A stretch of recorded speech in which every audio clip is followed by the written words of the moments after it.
नमस्कार। चलिए आज के इस विश्लेषण में एक ऐसी जगह चलते हैं जो सच कहूं तो किसी जादू से कम नहीं है।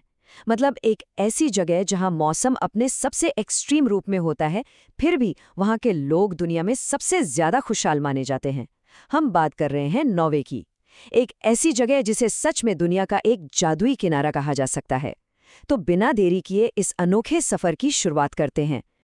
अब गौर करने वाली बात यह है कि आखिर इसे दुनिया का आखिरी किनारा क्यों कहा जाता है, क्योंकि जब कोई वहां पहुंचता है ना, तो बिल्कुल ऐसा लगता है जैसे धरती वहीं खत्म हो रही हो और एक बिल्कुल नई, अनजान दुनिया शुरू हो रही हो। एक ऐसी रहस्यमयी जगह जहां के नज़ारे किसी और ही ग्रह के लगते हैं। और सिर्फ नज़ारे ही नहीं, ये देश अपनी खूबसूरती और अपने हैरतअंगेज कानूनों के लिए भी उतना ही मशहूर है। मौसम की बात करें तो यहाँ का कॉन्ट्रास्ट सच में किसी चमत्कार जैसा है। सोचिए, एक तरफ है मिडनाइट सन, यानी गर्मियों में आधी रात को भी सूरज पूरी तरह चमकता रहता है, बिल्कुल दिन जैसा उजाला। और दूसरी तरफ है पोलार नाइट। सर्दियों में महीनों तक सूरज उगता ही नहीं, बस चारों तरफ अंधेरा ही अंधेरा छाया रहता है। और इस अंधेरे के दौरान तापमान -40 डिग्री सेल्सियस तक गिर जाता है। सुनकर ही ठंड लगने लगी ना। खैर, इस अंधेरे का भी अपना एक बेहद खूबसूरत हिस्सा है। जब आसमान में हरी, नीली और गुलाबी रोशनी की लहरें नाचती हैं ना, तो उसे नॉर्दर्न लाइट्स या ऑरोरा बोरियालिस कहते हैं। दुनिया के हर कोने से हजारों लोग सिर्फ और सिर्फ इस एक झलक को देखने के लिए यहाँ आते हैं। पूरा आसमान किसी पेंटिंग जैसा लगने लगता है, मानो धरती पर नहीं बल्कि किसी और ही ग्रह पर आ गए हों। तो अब भूगोल पर आते हैं। नॉर्वे का क्षेत्रफल लगभग हमारे महाराष्ट्र के बराबर है, करीब 3,85,000 वर्ग किलोमीटर। इसका 70% हिस्सा पहाड़ों और ग्लेशियर से ढका हुआ है और यहाँ 500 से भी ज्यादा द्वीप हैं। लेकिन सबसे हैरानी की बात क्या है, इतनी विशालता के बावजूद कुल आबादी सिर्फ 55 लाख है। ये लोग ओस्लो, बर्गन और ट्रोम्सो जैसे बेहद खूबसूरत शहरों में रहते हैं और मुख्य रूप से नॉर्वेजियन और सामी भाषाएं बोलते हैं। अब आर्थिक स्थिति देखते हैं।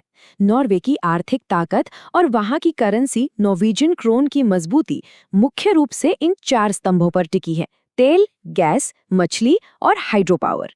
लेकिन यहाँ का सबसे मास्टर स्ट्रोक क्या है? वहां की सरकार तेल और गैस से आने वाले पैसों को सीधे खर्च नहीं करती, वो इसे दुनिया के सबसे बड़े सॉवरेन वेल्थ फंड में जमा करती है, ताकि आने वाली पीढ़ियों का भविष्य पूरी तरह सुरक्षित रहे। कमाल की प्लानिंग है। और इस बेहतरीन आर्थिक मजबूती का असर यहाँ के लोगों की जिंदगी पर सीधा पड़ता है। यहाँ की औसत आयु यानी लाइफ एक्सपेक्टेंसी 82 साल है, जो कि बहुत ज्यादा है। इसका एक बड़ा कारण ये है कि नॉर्वे में हर नागरिक को पूरी तरह से मुफ्त शिक्षा और मेडिकल सुविधाएं मिलती हैं। यही वजह है कि ये देश लगातार वर्ल्ड हैप्पीनेस इंडेक्स में दुनिया के टॉप 5 देशों में अपनी जगह बनाए रखता है। अब जरा इनके सामाजिक नियमों को देखिए। यहाँ का निजाम बिल्कुल अलग और बेहद दिलचस्प है। यहाँ के राजा बिना किसी बॉडीगार्ड के आम लोगों की तरह साइकिल चलाकर ऑफिस जाते हैं। और जेलें, वो किसी 3 स्टार होटल जैसी लगती हैं, जहाँ कैदियों को बाहर काम करके वापस आने की आज़ादी होती है। संडे को शराब बेचने पर यहाँ कड़ी पाबंदी है। साथ ही नॉर्वे इलेक्ट्रिक गाड़ियों को अपनाने में पूरी दुनिया में सबसे आगे है। और सबसे मजेदार बात, यहाँ सड़कों पर गाड़ियों से ज्यादा हिरन नजर आते हैं। इन लोगों का नेचर के साथ जो गहरा कनेक्शन है ना, वो इनके एक अनोखे कानून में साफ दिखता है, जिसे राइट टू रोम या एलिमेंट्स रेटिन कहते हैं। इस कानून के हिसाब से किसी को भी पहाड़ों, झीलों और जंगलों के बीच घूमने, कैंप लगाने और मछली पकड़ने की एब्सोल्यूट आज़ादी है। बच्चों को स्कूल में पढ़ाई से पहले ये सिखाया जाता है कि जंगल में सर्वाइव कैसे करना है। स्कीइंग, हाइकिंग और कायाकिंग, ये सब इनकी रोजमर्रा की जिंदगी का हिस्सा है। और सिर्फ अपने देश की नहीं, नॉर्वे पूरी दुनिया के भविष्य के ध्यान रखता है। धरती के बिल्कुल उत्तर में जमा देने वाली ठंड के बीच एक ग्लोबल सीड वॉल्ट मौजूद है। ये एक बेहद सुरक्षित वॉल्ट है, जहां पूरी दुनिया की फसलों के बीज बचाकर रखे गए हैं, ताकि अगर कभी दुनिया में कोई प्राकृतिक आपदा आए या कोई बड़ी तबाही हो, तो इंसान वापस खेती शुरू कर सके और मानवता बची रहे। एक तरह से दुनिया का बैकअप प्लान है ये। अब जरा इस नज़ारे को देखिए। ये नॉर्वे का एक खूबसूरत गांव है, हेनिंग्सवेया, जहां ये अनोखा फुटबॉल स्टेडियम मौजूद है। चारों तरफ विशाल समुंदर और नुकीली पहाड़ियां। ये स्टेडियम किसी बड़ी प्रोफेशनल फुटबॉल लीग के लिए नहीं बनाया गया, बल्कि इस गांव के बच्चों और स्थानीय लोगों के लिए बनाया गया है। सोचिए, गर्मियों में जब आधी रात को भी दिन जैसा उजाला होता है, तब इस मैदान पर मिडनाइट फुटबॉल मैच खेले जाते हैं। बेहद अद्भुत। हमारा अगला पड़ाव है ट्रोलटुंगा, जिसे ट्रोल की जीभ भी कहा जाता है। ये लंबी पतली चट्टान पहाड़ से करीब 700 मीटर ऊपर हवा में लटकी हुई है। ये दुनिया के सबसे मशहूर इंस्टाग्राम स्पॉट्स में से एक है। यहाँ किनारे पर खड़े होकर बिल्कुल हवा में तैरने का एहसास होता है। हालांकि यहाँ तक पहुँचना कोई बच्चों का खेल नहीं है। इसके लिए करीब 10 से 12 घंटे की कठिन ट्रैकिंग करनी पड़ती है। यहाँ से आगे बढ़ते हैं यूरोप के सबसे उत्तरी छोर की तरफ, जिसे नॉर्थ केप कहते हैं। यहाँ से आर्कटिक ओशन का जो विशाल नज़ारा दिखता है, वो किसी के भी होश उड़ा दे। यहाँ एक बड़ा सा ग्लोब मॉन्यूमेंट भी है, जहाँ हर कोई तस्वीर लेना चाहता है। सच कहूँ तो ये जगह मौसम के उस एक्सट्रीम कॉन्ट्रास्ट का सबसे जिंदा उदाहरण है। गर्मियों में यहाँ लगातार दिन रहता है, सूरज ढलता ही नहीं, और सर्दियों में हफ्तों तक सिर्फ और सिर्फ रात रहती है। और हाँ, जब नॉर्वे की बात हो रही हो तो वहाँ के मशहूर फ्यॉर्ड्स को हम कैसे भूल सकते हैं। गेरिंगर फ्यॉर्ड एक यूनेस्को वर्ल्ड हेरिटेज साइट है।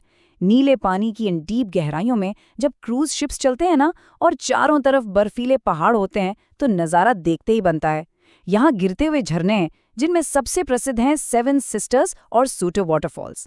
इन झरनों से बेहद रोमांटिक लोक कथाएं जुड़ी हुई हैं। इसे देखकर लगता है जैसे ये कोई हॉलीवुड फिल्म का सेट हो।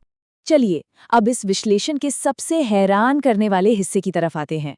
एक सवाल सोचिए, क्या धरती पर ऐसी कोई जगह हो सकती है जहां मरना कानूनन मना हो? सुनने में किसी साइंस फिक्शन मूवी का प्लॉट लग रहा है ना? लेकिन ध्यान दीजिएगा, ये एक बिल्कुल सच्ची हकीकत है, और यहीं से हमारे सफर का सबसे एक्सट्रीम हिस्सा शुरू होता है। तो उस सवाल का जवाब छिपा है स्वालबार्ड द्वीप में। यहाँ पर किसी को भी मरने की, या यूं कहें कि अंतिम संस्कार करने की इजाजत नहीं है। लेकिन क्यों? क्योंकि यहाँ की जमीन परमाफ्रॉस्ट है, यानी लगातार बर्फ से जमी रहती है। इस वजह से यहाँ लाशें सड़ती नहीं है, और तो और यहाँ की बर्फ में एक सदी पुराने वायरस तक जिंदा पाए गए हैं। लिटरली यहाँ टाइम फ्रीज हो जाता है।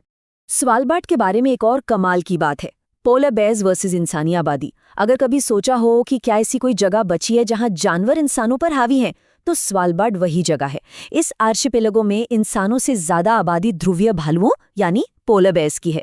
ये फैक्ट अपने आप में थोड़ा डरावना भी लगता है और बेहद अद्भुत भी।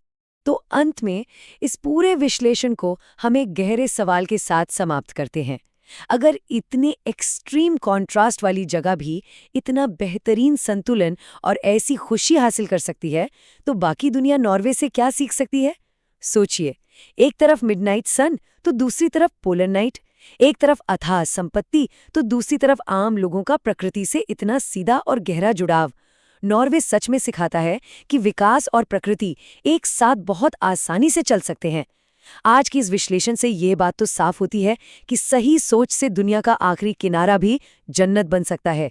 उम्मीद है इस जानकारी ने कुछ नया सोचने पर मजबूर जरूर किया होगा। ऐसे ही नए तथ्यों को समझते रहिए,